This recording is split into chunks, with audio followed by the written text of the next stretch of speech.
What's going on, you guys? Mr. Money1235 back here yet again. So, in the background of my life, I've been listening to a lot of Weezer. I've been really getting into OK Human. When OK Human came out and I listened to the first single, I was thinking to myself, wow, this is like really different than anything they've ever done before with the whole orchestral thing going on. And after that first single, when I listened to the whole album, I fell in love with it immediately. And I had given this a little bit of a chance before with the discography of Weezer because even since the inception of my channel, a lot of people have constantly been asking my opinion on this band. And I haven't felt like I've really been able to give a fair criticism of them because I didn't know about them that well. Apart from the huge, timeless singles that everybody knows from them. So I actually did put in an effort once again after initially giving it an effort. OK Human really inspired me to try to delve back into the discography again. And so I actually have listened to all of them now numerous times. And I do have my own opinion, my own ranking list, per se, about Weezer. So this is going to be a video that some people that probably don't even watch me anymore are probably going to be into.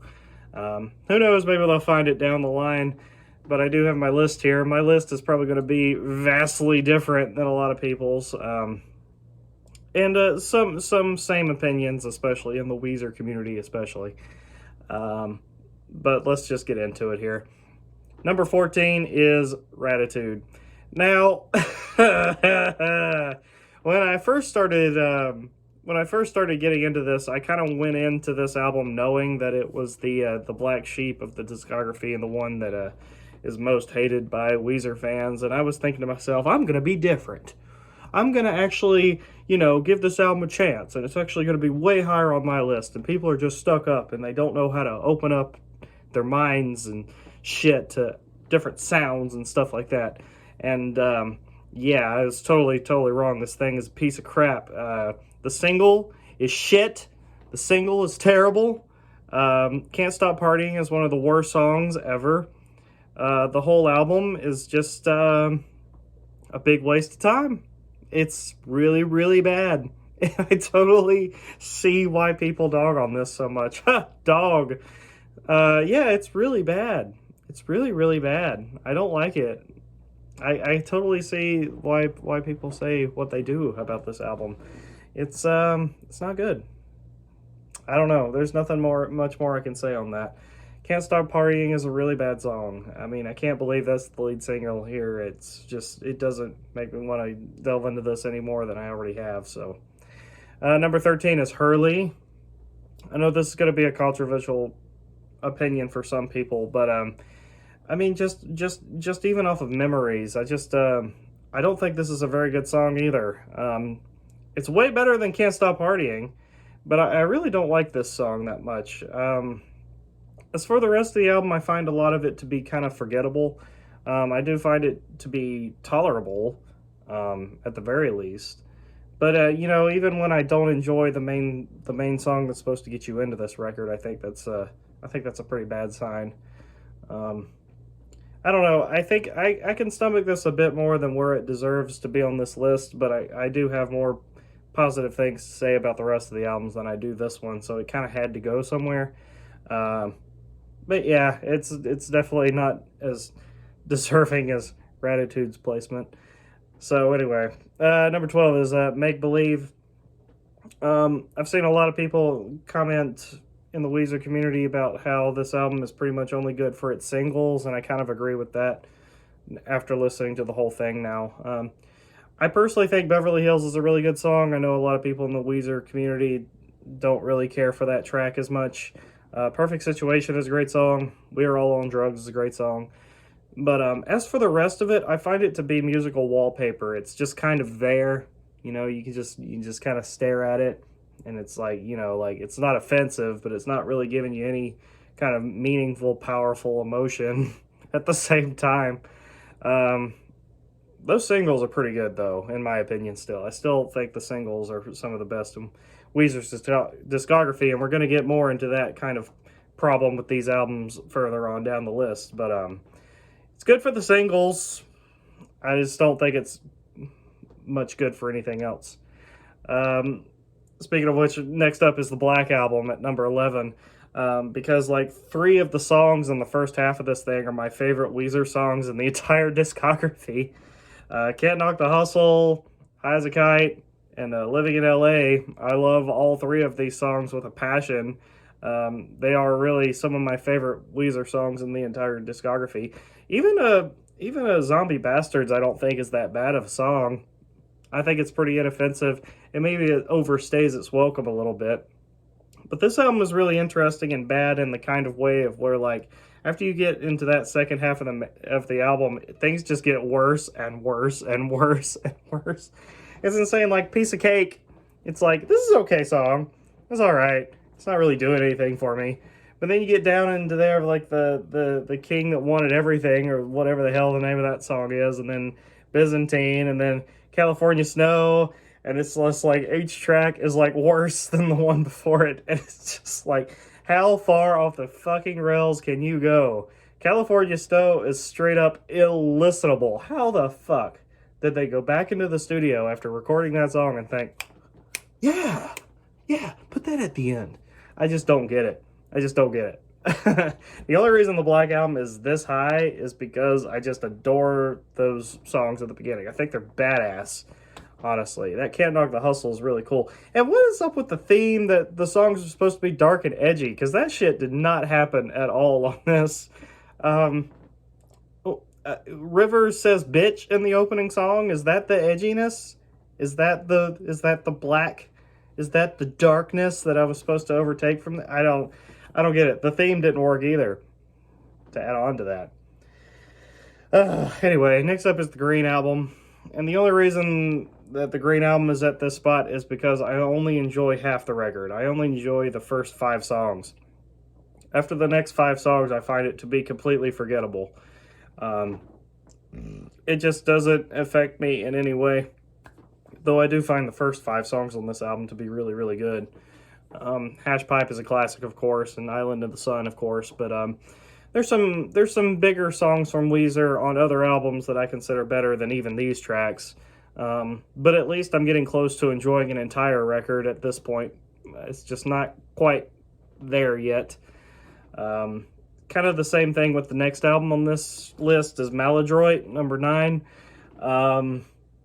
I really like Maladroit for its more Pinkerton sound. It's like they almost did like a part 2 to Pinkerton on this thing with the really loud and crunchy guitars, and everything isn't really overproduced.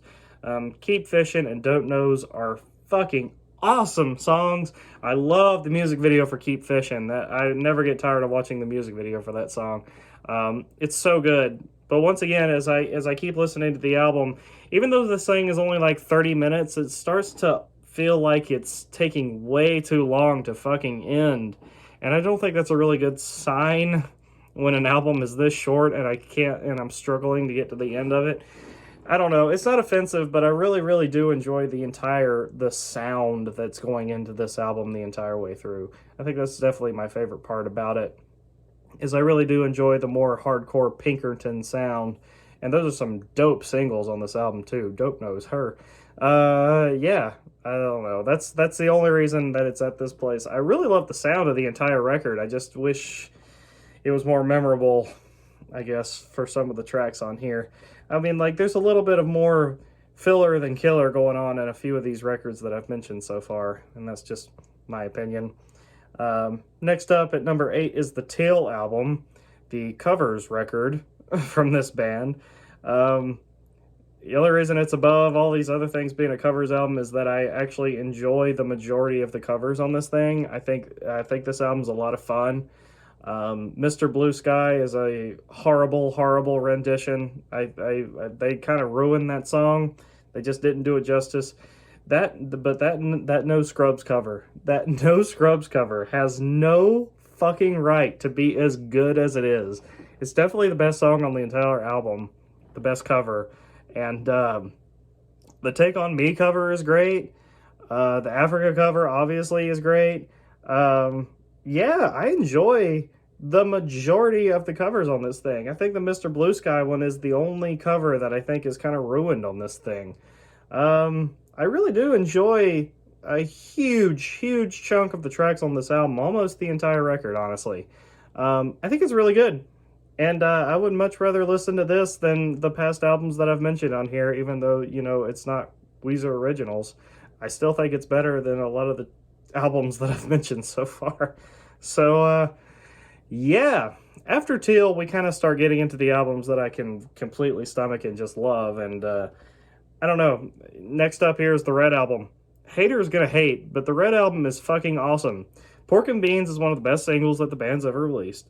The Greatest Man That Ever Lived is one of the best, most like catchiest, like Jesus of Suburbia, Dirty Rotten Bastards kind of song that Weezer can kind of put to their name. Is great. Troublemaker is badass. I love that every member of the band gets to sing a track on this album. It kind of gives the album a different feel from the other ones just based on having different vocalists. I understand that some people might think that some songs are weaker than others, but I really like Red a lot. I can sit and listen to the whole thing and thoroughly enjoy myself. Honestly, I think it's really good. I don't really agree with the majority of Weezer fans on this one.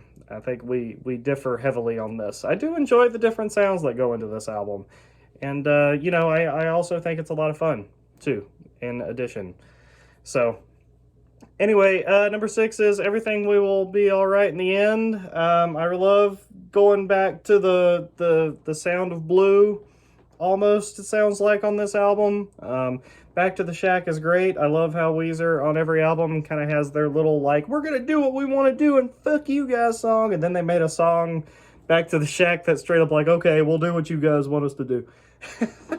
But it's a good song, and it's a great album full of just rocking guitars. It's a great time. It's a lot of fun. It's a great return to form at the time that this album was released. And it's part of the big four, as Weezer fans call it, with the White Album, this album, Blue, and Pinkerton. And it definitely deserves what people say about it, because it's really, really good. And I really enjoy it. And here's my next, the next album on my list is very, very controversial in the Weezer crowd. And this is the one opinion that I have that differs from every other Weezer fan out there on the internet right now. Is number 5 is Pacific Daydream.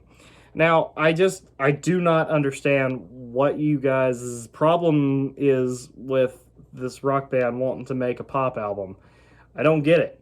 There's like, there's bad pop albums out there, okay, for sure. And there's bad rock bands that have tried to do this before. But Weezer pulled off a catchy, fun, like, party album that just, like, I love every song on this album, and I can easily listen to it at any point. And I just don't understand why people have a problem with this album so bad. It's just because they decided to make a millennial pop album. What, are we just not supposed to enjoy things that are fun anymore? Weezer changed their sound for one album and the whole fucking place has to go crazy? I don't understand. I have a lot of fun with this album. Beach Boys is one of my favorite goddamn Weezer songs ever. I think it's catchy as fuck. And it's so good. It's so good. Weekend Woman, Get Right. I just love every song here. And people are crazy. I don't get you people. Just let them change their sound for one album. They made a pretty good friggin' pop album. Who cares? Listen to Pinkerton or Blue or whatever the fuck. It's just there for people who enjoy it, and I love them. I love them for it. Anyway, number 4 is Pinkerton. Oh wow, a countdown where this album isn't 1 or 2. This is a first. Yeah, Pinkerton definitely deserves its place for people who like this more than anything else. And I can't blame people for putting this as their number 1. I get, the lyrics are very emotional. It really talks a whole lot about Rivers' headspace at the time that this album came out. It would be really cool to see what Weezer would have looked like nowadays had this album been accepted commercially when it first came out in the 90s. But I love the sound on this album, like people mention all the time when it comes to this. The lyrics are really, really good. Um, yeah, just the sound is great. It doesn't feel like it overstays its welcome, as a lot of Weezer albums seems to do. You can kind of easily listen to this thing, and it's nice and crunchy, and just takes you back. It's more of a nostalgic kind of feel to it as well. It's really good, and I totally understand why people think it's their best. But I don't know. I just some songs just haven't really stuck with me like others have on this thing. The majority have, and I still love the sound. I think it's way better than Maladroit. Um, but yeah, it just hasn't. It hasn't connected with me as it probably has well with other people. But it still deserves this spot, in my opinion. Number three is the White Album. Yeah, I love it. I love this album. It's a lot of fun. I think it's the closest that Weezer has ever gotten back to the sound of Blue in this modern day era. And that's why I think I love the White Album so much. It gives me the same kind of like fun kind of rock music feeling as Blue does. It gives me the same emotions, and I think the songs are really catchy. I think they're really, really good. And there have been times where I've listened to the whole thing and then started it back over because I want to revisit it again. And yeah, I love White. I think it's really good.